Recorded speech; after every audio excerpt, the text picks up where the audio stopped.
there, beloved Ascension pioneers, and welcome to another one of my Ascension updates.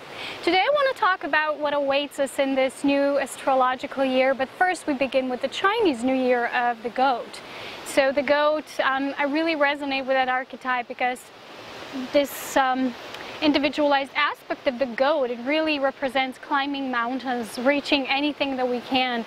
So the goat also, sometimes we can say it's a bit stubborn, but it's just oriented, it's devoted, it's focused to where it's going, and this is what the main purpose of Ascension is about. So I want to talk also about the new moon, which coincidentally, synchronistically occurs on the same day, and the whole of numerology around this time is really dealing with the number 9, the completion cycle, and then returning back to the 10, the mastery of this level, and then beginning with 1, the new beginnings. We've also been going through a gateway of 11 because Mercury went direct at the 11th day. And then we had Valentine's Day, which was a beautiful day of 6 universal numbers. So really that agape love, that true communion, compassion. And when we're moving into the goat also represents this compassion in a very earthly kind of way. So to be practical in how we practice our compassion.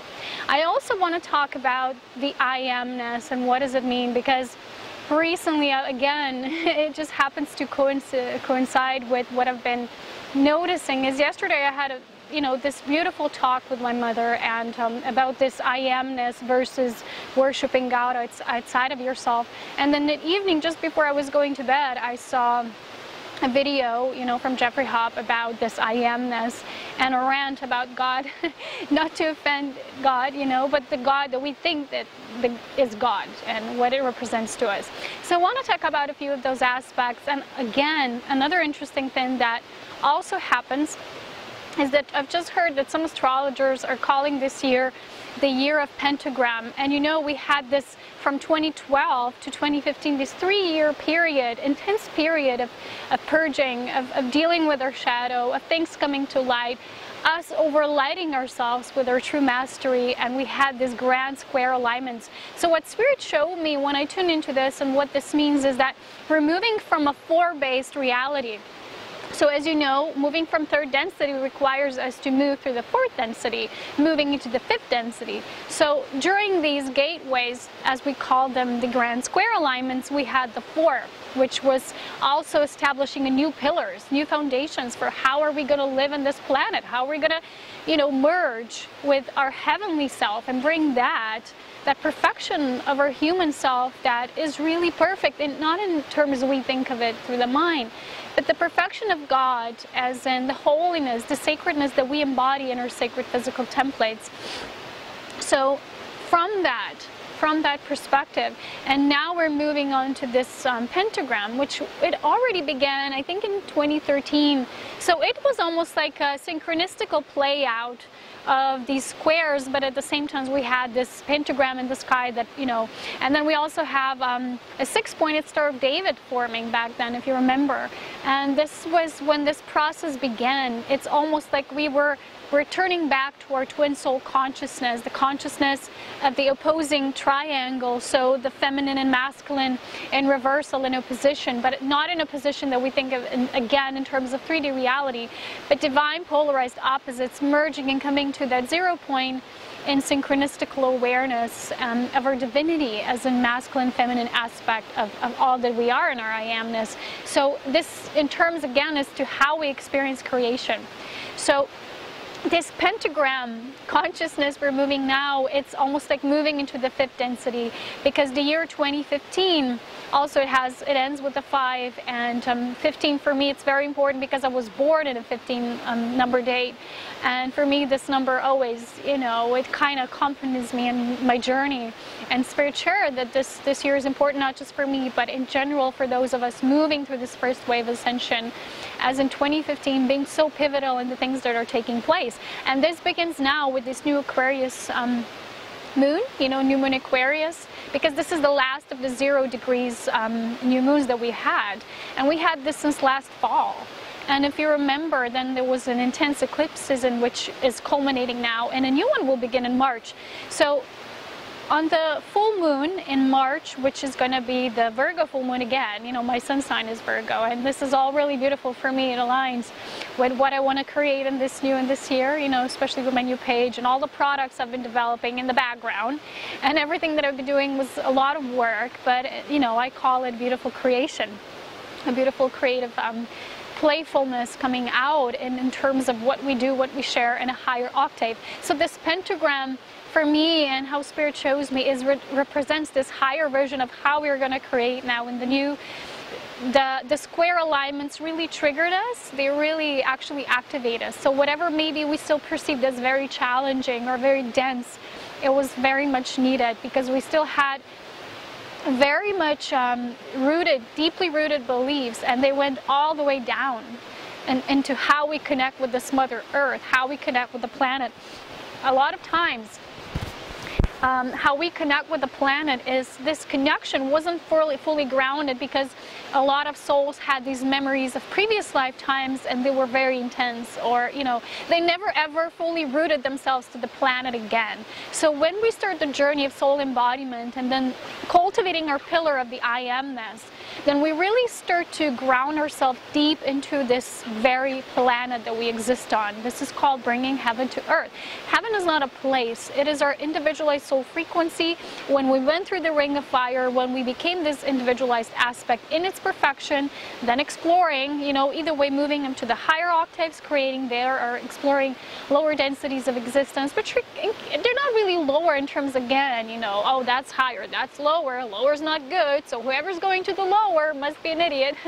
It just means that these densities are differently experienced than, you know, the experiences we know in the higher realms. For example, there's no time in higher realms, and, you know, sometimes we live our lives and we take things so seriously, and things feel so long, and we feel like, oh, everything's happening so slowly and it's so dense, because maybe we have this remembrance of there being no time, you know, in these illumination realms, those of us who come directly from there.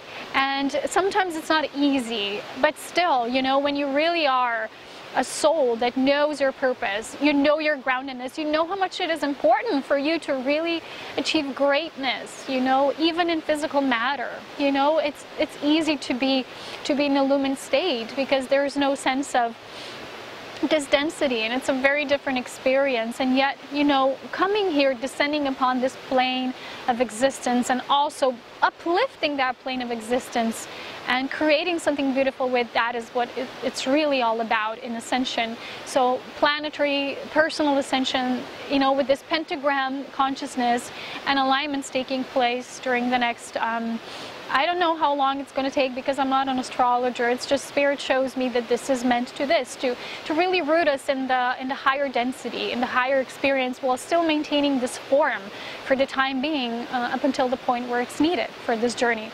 So pentagram, it represents many things. It also represents a perfection in your female-male essence. Right upon this point, right at this point, we have Mars and Venus conjuncting. I think it's in the end of this month, around 20th, 22nd. And again, it coincides with this new moon. So it's all a synchronistical unfoldment. And Venus and Mars, I think they're going to be half a degree away only, which means that we really, really are getting so close to this merge in ourselves and our polarities. You know, I always think of this as you can be, as when you view it from the lower perspective, you can see yourself that you don't have gender in such a way that you do when you have this body. But you can do female things that we usually associate with female nature, and then you can do male nature. You're not like have to go outside of yourself to reach for that perfection, but it's already reached within you. Like I've shared with you in the previous video how everything I do is self-taught. It's just like this, how I've been learning even to cross-country ski. I just, you know, I've started with the basic technique, then I've started doing the skate technique, and it's all been coming to me how it's all about balance and weight, you know, my own soul teaching me. So then I do intuitive dancing. Then sometimes I do things that are more, you know, male-based, then I do more female-based, when I really feel like that feminine, that soft feminine. And pentagram was always associated with the goddess, but the goddess is not complete without its God aspect. So returning back to that I Amness means that wholeness, that completion of our completely merged self. And it's really beautiful what's taking place, and how everything is happening at the same time, at the exact same alignments. And everything that I have to say is just, we really have to learn to trust the divine process. And sometimes we still expect things to happen outside of us. You know, when you get an idea or a vision and it doesn't happen right away, even maybe in a few months. You know, I've had this vision of this self-mastery, self-portrait, you know, as a cosmic master, and I had this vision since I think last September. I even, you know, saw it in the summer, and then I had the exact vision in September, but I never really got to finish the painting. And I was like, okay, I really feel I need to do it. And then all of a sudden I got this stand, I got this wooden stand to paint, and I got these new brushes, and I felt I need to move the energy forward. And I always, you know, when there's something within me that it's almost like this fire that if I don't really bring it in the body, it feels like it's going to explode. So, you know, I really began to do this. And it was almost like I've done this before. It was so simple. You know, I've did other paintings on canvas, like grids, but not portraits, you know, more detailed things. And it felt so much in flow. I was like, wow, I'm never going to paint on paper again, you know. I mean, just saying, but that's how it felt. It was so beautiful. The whole process, when we really emerge, when all of our soul gifts emerge, when we feel like, oh my gosh, I'm home on this planet, I'm doing things, I'm creating, and you're no longer thinking about, how am I going to be supported? How is this going to flow? How is that going to come? It's just a continual process of you really loving life, falling in love with life, falling in love with the self, becoming the beloved, and really remembering these sacred principles of divine love and living by that, you know, the truth of divine love. And now I want to move to this topic of I Amness and God. And, you know, this is something we've talked yesterday with my mom about. And it's just, you know, sometimes you see people and they're still praying to God or praying to angels or praying to prayer. You know, what it means in its highest essence is alignment. So you create an altar, or you pray, or you say certain divination words, or use divination tools. You're aligning yourself with this energy. So for example, I'm going to give you one practical example. In the new, if you like oracle cards or collecting them, or, you know, just like reading them or doing readings for others, instead of thinking what will take place, you know, reading them as a future of a possibility, read them as an alignment. What does my soul desire me to be in alignment with, so that I become more of my soul, so that I really embody more of my soul. So what we did with the soul gateways, remember we had that last year, this process really began intensely, and it prepared us for this year. So when the soul started to descend, we no longer felt it as somewhere here, we felt more embodied. And sometimes this felt like our guidance disappeared, but it really just shifted in the body, and we became more powerful. We didn't have to go outside to get confirmation or validation. This, again, it's not full I Amness yet. So when this soul gateway started to really descend, and we really had a feeling that we're really becoming our soul, we started feeling different. Sometimes it wasn't simple or easy, you know, or we didn't have words to explain it, but it felt in a way very spectacular. So when this started to occur, we built this bridge so that the I Amness can reach us. So it's almost like you exist between the earth chakra gateway and your soul gateway, and there's a beautiful flow of energy there. And yet, when you're ready, you open up even more and reach to that presence, which is the omniscient, all-enlightened, illumined presence, which can drop. You can imagine it almost like a dropping ball. You know, like a ball drops down in New York for the new year each year. It's almost like that. You know, the drop of your I Amness, creating that sacred pillar of light. That's becoming really important now, because there's more, there's even more. And when this always ever-present existence, the I Amness, reaches you, then you will start to question all the beliefs about God. Even what you call God and you think it's spiritual, is that really the true God? Is that really all that is? Is that prime creation energy? The creatrix of all life, is that really what you think it is? When you pray to it, you're really just coming to safety to God, because you think when you're praying you're coming into safety, and again it's something external. We really start to have we have to start having these mystical experience when we experience God as an all-living, all-pervading force. Not even as a creator God, that, you know, there's different creator gods contributing to different life forms and forms of expression in planetary existences and so forth. And to have that all existence experience, it's a mystical experience, you know. It's something that it doesn't come through the mind, it doesn't happen on an intellectual level, you cannot talk about it, you can worship it, you can pray to it. You know, when you remember that existence, that all permeating self, and when you start logically with your divine logic, tuning into that, you know, make reason out of it, because sometimes people believe things and they don't have any knowledge about it. They just blindly believe and they don't even have any knowledge of it. You know, they never even think about these things because there's a lot of dogma still. Even in the things that we call spiritual, there's still dogma. So when you embrace your I Amness, this whole new world starts to unfold. And ascended masters that walked this plane before us, they already discovered this. They embraced their own I Amness, and they're still showing us that path. And there's a lot of cosmic masters with us now. And we're showing this path also as Ascension pioneers, becoming these illumined beings, these illumined masters. That's what this process, we need to allow it to unfold. You know, you can do this exercise, you know, imagine between your soul gateway, your soul star and the earth star, and how you have this constant flow of energy there, how everything, there's no blockages, there's no more beliefs holding you back. Even the idea that you have a blockage is false. You know, when you say, oh, you know, oh, I'm resisting, and then resistance itself, like I've already shared with you, it's a blockage that you're just creating because you haven't tuned into this greater I Amness that just is. It's consciousness. It's not a collective field that you think, oh, this is something collective and it's a belief, so this must be God or what others believe, so I'm going to tune into that as well, and it feels good to be a part of something. But the I Amness is already a part of something, and it doesn't need to be a part of something, like the need to belong, the need to form groups.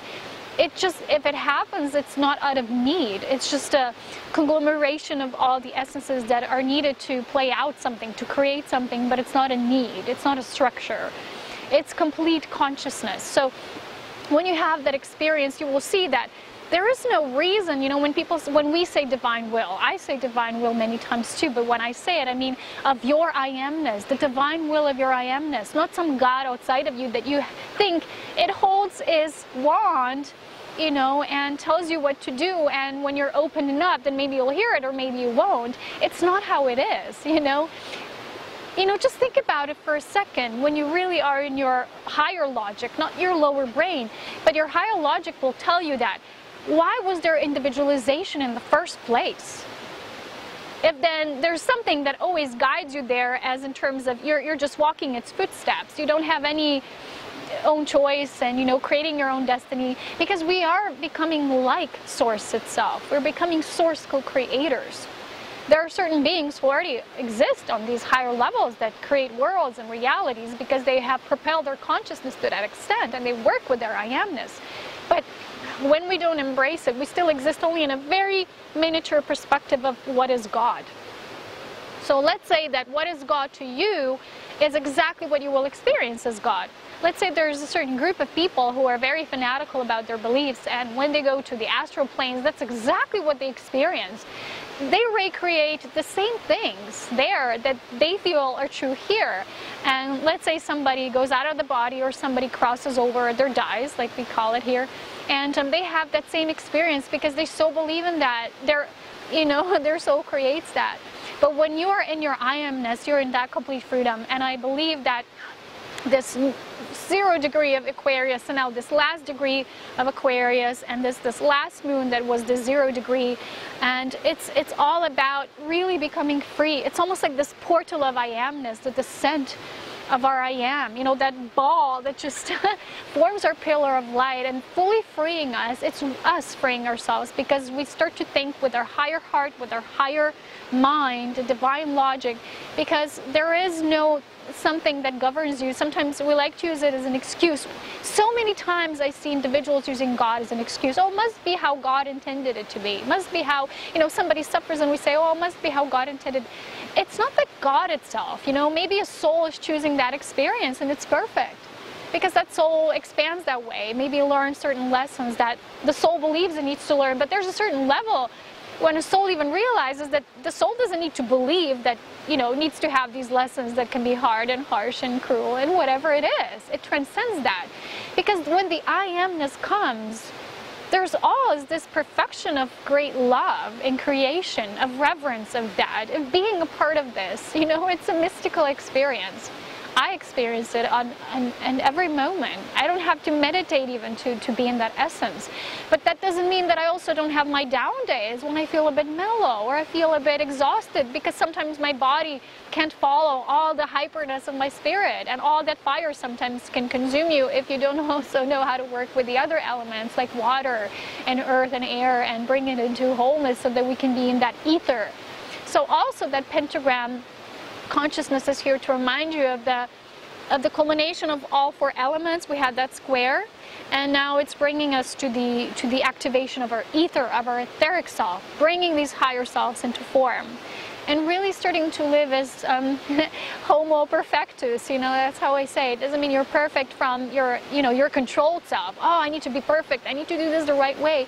But realizing the perfection of your I Amness, that freedom, you know, I'm just sitting here, I'm free. I don't need to be somewhere else. I don't need to do something. Sometimes the mind still says, oh, but I need to do this now, at this hour. You know, many times, Spirit reminded me of this yesterday. We have these astrological alignments, or we have certain dates, and they can limit us so fast. We have, okay, we say, we have this event at this time, and it culminates, so somebody might have a certain project. They would think, oh my God, I got to finish that project until that culmination, because otherwise I'm not going to move forward with all the rest, with all life. I'm going to be swallowed by the old because I won't, you know, finish it. I won't catch that finish line. And again, that's limitation. That's not our I Amness. When we know our I Amness and how it is in terms of a mystical experience, not, you know, having these rules about how it's supposed to be, then we know that when this guides us, we know how we feel. We're in perfect peace, harmony, bliss, centered, grounded. We understand that we're already part of God through this I Amness. There's nothing to worship outside of ourselves. There's not even something you pray to as in God will answer your prayer, but because you are the one who will either create them or not. Let's say you say, God, I have a bad day, please help me, I need to have a good day. You've already stated that you have a bad day. So the energies are purely benevolent. It means not either positive or negative, so they will serve you, because you already decided you're having a bad day. So that's why oftentimes we say, oh man, you know, I have bad luck and I have it all day. Well, because you started to think that way, and everything served you because everything loves you so much that it serves your beingness. And sometimes we still don't get that, and yet it's so simple. And there's no dogma in it, there's no beliefs, and whenever there's still a belief, just look at it right in the eye, love it, thank it for it served you, but, you know, ask yourself, does this experience or belief or whatever it is, you know, does it serve me now? It might have in the past. I'm not judging it. I'm in reverence of everything. But right now, I am where I am now. This is the I Amness as well, is the nowness. And then ask yourself, does it serve me now? Really? Does it really?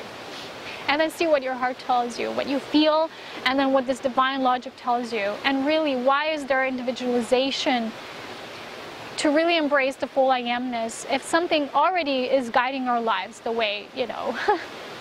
It's not that way, and we don't need to have those excuses anymore, because it's always negating our power to become as source, to really embrace our co-creator potential. This is that first step of ascension. There is no ascension without you taking hold of your love, wisdom, and power in a perfectly balanced trinity of your God spark, which is that I am spark, and that is the only reverence there is. So when we're praying, when we're creating altars, when we're, I don't know, putting intent into things, it's through the I Amness. It's not God that watches us outside of ourselves. So this is what the I Amness is like, and that pure freedom.